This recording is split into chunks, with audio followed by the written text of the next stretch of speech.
kuva ku igenekerezo rya 27 Nyakanga mu gihugu ca Niger ubwo perezida watowe n'abenegihugu Mohamed Bazoum atembagajwe ku butegetsi, ibintu vyagumye biba bibi gusumba, aho hari ubwoba bw'uko igisirikare ca CEDEAO gishobora kwisuganya kigatera kino gihugu ca Niger, naho kino gihugu ca Niger kikaba caramaze kuba gitanga gasopo yuko niho igisirikare ca Niger caramuka giteye igisirikare ca CEDEAO caramuka giteye kino gihugu ca Niger yuko kizoca cica uwahoze ari umukuru w'igihugu ariwe Mohamed Bazoum. Noneho umupango wo gusubiza ku butegetsi Mohamed Bazoum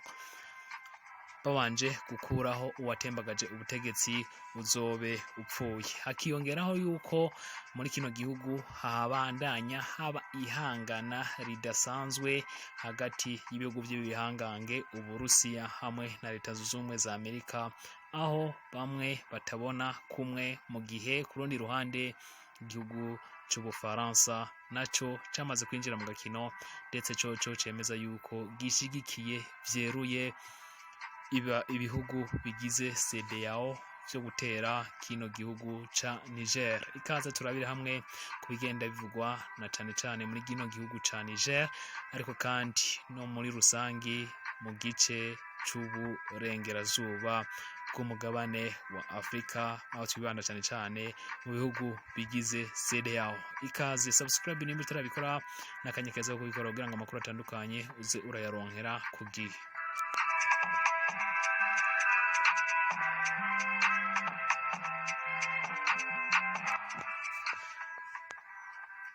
Nyuma yuko inama ihuza abakuru b'abasirikare bigize CEDEAO vyase ko bahurira i Accra muri Ghana kuri wa gatandatu w'indwi iheze, nyuma yuko Uburusiya biciye mu bushikiranganji bw'imigenderanire bwari bwavuze yuko igisirikare ca ECOWAS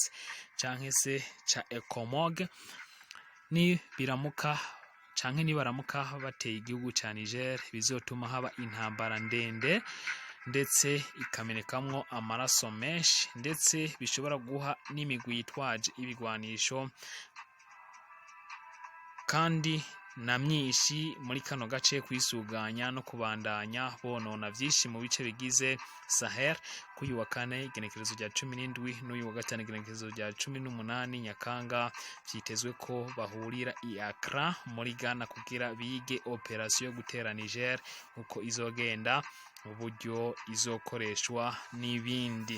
Guteranije vyagumye vyiyamirizwa na benshi, ariko Ubufaransa bwiyemeje ko hamwe iyi operation yotanguzwa buzofasha biboneka, ndetse kugeza n'ubu baracafata Mohamed Bazoum nk'umukuru w'igihugu, ndetse n'ubusabe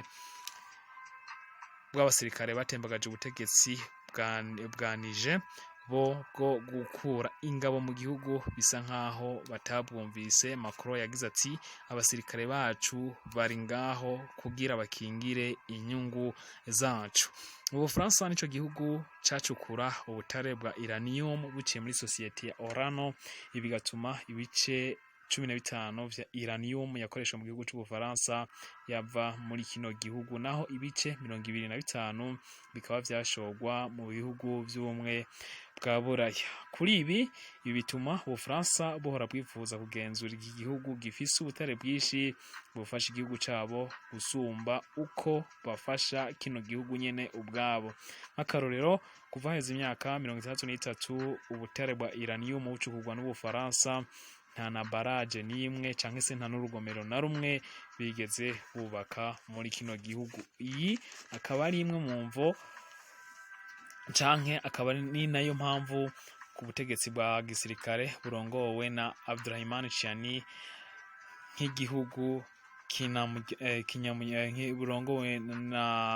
Abdurrahman Chiani bwarasavye yuko nyabona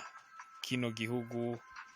c'Ubufaransa gitegerezwa gukura ingabo, ndetse banasaba yuko n'ibikorwa vyo gucukura ubutare bwa uranium bihagarara. Ni nayo mpamvu kandi kuva kubu butegetsi bwa gisirikare burongowe na Tiani, Nigeria nk'igihugu kinamuryango wa CEDEAO kirongowe na Bwana Bola Tinubu yafatiye ibihano kino gihugu, anahagarika umuyaga nkuba wa Jayo aho bashikira ibice 75% vy'abanyagihugu, bivuze ko kuri ubu ibice 75% vy'abanyagihugu miliyoni 25 bari mu kizime kubera bataronka amatara. Uteranije rero bisa n'ibibandanya vyiyamirizwa n'abandi batandukanye, aho kuri wa 14 z'ukwezi k'umunani uyu mwaka i Addis Abeba inama igize ubumwe bwa Afrika iraba ibibazo by'umutekano n'amahoro muri kuno kwezi ikaba irongowe na Willy Nyamitwe, ambasaderi w'u Burundi i Addis Abeba n'ubumwe bwa Afrika, yiyamirije guteranije ndetse bose bashize hamwe kw'inzira y'ibiganiro ariyo ikwiye gushigwa imbere, amasasu nayo ngo yoza nyuma byaramaze kunanirana. Kuri wa 13 Nyakanga delegation igizwe n'abanyeshure bo mu idini rya Islam canke se n'indongozi zo mu idini rya Islam yashitse i Niamey ku mugwa mukuru wa Niger, bagiranira ibiganiro na President Abdurrahman Tiani. We ubwiwe yemera ko atakabuza ko ashobora kugiranira ibiganiro n'abagize CEDEAO canke se ECOWAS bagatorera umuti ibibazo bihari. Sheikh Abdullahi Babalao yararongoye iyi delegation, akaba yavuze k'uyu wa Mungu nyuma yo guhura na Abdurrahman Tiani. Abdullahi aganira na Al Jazeera yagize ati: turifuza kugira urupapuro rw'inzira haba kubatemagaje ubutegetsi ndetse n'abagize umunyamuryango wa CEDEAO, bakicarana bakageranira ibiganiro, umwe wese yumviriza uruhande rwiwe,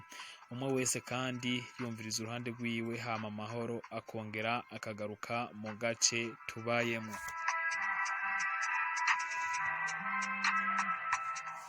Tiani we yemeje ko Nigeria itari kwiye kwivanga mu byo guteranije kuko basanzwe barabavukanye, ati rero bari bakwiye gutorera umuti mu buryo bw'ubugenzi canke se bwa kijama. Bola Tinubu mu ijambo ryiwe ubwo haba inama ya CEDEAO igaho kibazo cy'umutekano muke muri Niger, yashimangiye nawe ko hakwiye kubanza kuba ibiganiro naho igisirikare kikazoza mu nyuma byaramaze kunanirana. Leta zunze ubumwe za Amerika nazo zisanzwe zifise ikirindiro ca gisirikare muri kino gihugu, biciye ku munyamabanga mukuru Anthony Blinken, nawe yakunze gushimangira ko intambara idakenewe muri iki gihugu, ariko Leta zunze ubumwe za Amerika zikavuga ko itembagazo ry'ubutegetsi mw'ibi bice zatumye imitwe y'iterabwoba yiyongera, aha twavuga Al-Qaeda na Islamic State. Tukivuga ivy'iyi mitwe kuri wa kabiri, umushikiranganje wo kwivuna abansi wa Niger, Force Armée Nigérienne canke FAN, yemeje ko abasirikare biwe 17 basize ubuzima mu gitero cakozwe n'umutwe witwaje ibigwanisho hafi y'umupaka w'igihugu ca Niger, Mali na Burkina Faso, aho abantu basirikare rero bakaba baratezwe umutego hafi y'igisagara ca Katugu, ni mu buseruko bushira ubumanuko bw'iki gihugu, hafi ku birometero 57 vy'umuji wa Tordu. Uyu mushikiranganje yemeje ko hambavu yabo 17 basezeye ubuzima, abandi 20 ba Force Armée Nigérienne bahakomerekeye, ariko ko igisirikare ca FAN cashoboye kwivugana abashika 100. Aka gace kanije gaherereye mu buseruko bushira ubumanuko bwa Niger, kakunze kurangwamwo n'imitwe yitwaje ibigwanisho kuva mu mwaka wa 2010, aho umutwe wa Boko Haram wari uhakambitse abategetsi ndetse n'abatembagaje ubutegetsi. Bemeje ko imvo y'itembagazo ry'ubutegetsi ryazanye umutekano muke muri kano gace kuva muri bino bihe. Ahmed Idris aganira na Al Jazeera we yemeje ko igisirikare ca Niger gishobora kugogwa n'ibikoresho vyo kugwanya iyi mitwe, nyuma yuko igihugu c'Ubufaransa arico cabaha ibigwanisho n'imiduga y'intambara kugira ngo bashobore guhangana n'imitwe y'iterabwoba. Hagati aho igisirikare ca Niger naco kibandanya kirondera abo bafashanya nyuma yuko ibihugu bigize CEDEAO byabafatiye ibihano, gusa kubw'umushikiranganje wa mbere w'iki gihugu yemeje ko ibihano ibihugu vya CEDEAO bariko babashiraho bidashobora kubahungabanya namba, yuko bategerezwa kuvyakira n'abanyagihugu bose bagahangana navyo. Muko kurondera abashigikira, Niger ikomeza irondera abafasha baherereye mu bihugu bitandukanye, aho harimwo Mali, Burkina Faso ndetse n'igihugu ca Chad. Kuri wa gatandatu uheze, delegation yari itumwe na Tiani yarungitswe i Conakry, aho bakiriwe na perezida yatembagaje ubutegetsi muri Guinea, Colonel Mamadou Doumbouya, ku kirimba citiriwe Mohamed wa gatanu. Musa Salau Barmou akaba ariwe yarasanzwe arongoye ino delegation. Doumbouya Mamadou yemeje ko nk'umunyamuryango wa Afrika canke panafricaniste, mu gihe mugenzi we adashobora kunezerezwa namba nuko mugenzi we ariko aratotezwa, yuko rero ategerezwa kumufata mu mugongo. Aya akaba ariyo majambo yashizwe no ku rubuga rwa Facebook rw'igihugu ca Niger cyangwa se rwa presidence ya Guinea. Mali, Burkina Faso na Guinea, ibihugu byose bisa n'ibifashwa mu mugongo n'igihugu cy'Uburusiya, ndetse ibihugu vya Buraya bikagira ubwoba bw'uko iki gihugu cogira ijambo mu aka gace ka Sahel. Kuri wa 15 Assimi Goïta akaba yaragiraniye ibiganiro na Perezida Vladimir Putin mu buryo bwa telefone, aho Perezida w'Uburusiya nyuma yo gushikiriza uko ibintu bihagaze nk'uko urubuga rwa Presidence ya Mali rwabishikirije rwa Twitter yahoze yitwa rwa X rwahoze rwitwa Twitter, ko Perezida Putin yasavye ko amahoro yo mu gace ka Sahel ashobora kurama, niyo ingorane zihari zizotorerwa inzira canke zizotorerwa inyishu biciye mu nzira y'amahoro. Ibihugu vyompi vyiyemeje ko hakwiye gukomezwa amahoro mu gace ka Sahel na Sahara, naho Niger n'igihugu kigizwe ico kimaze cane haba kuri Leta Zunze Ubumwe za Amerika, Ubushinwa ndetse n'Ubufaransa n'Uburusiya bakakubera uranium yabo, bigatuma muri kano gace rero ariyo mpamvu hamamwo intambara. Akaba ariyo mvo rero uno mukuru w'igihugu c'Uburusiya yasavye yivuye inyuma yuko amakimbirane canke ukutumvikana muri kano gace kakwiye gutorerwa umuti biciye mu nzira y'amahoro, atari mu nzira ya gisirikare, ngo nayo ubundi bwo kano gace gashobora kurangwamwo n'umutekano muke ukiyongera ku mutekano muke wari usanzwe uhari.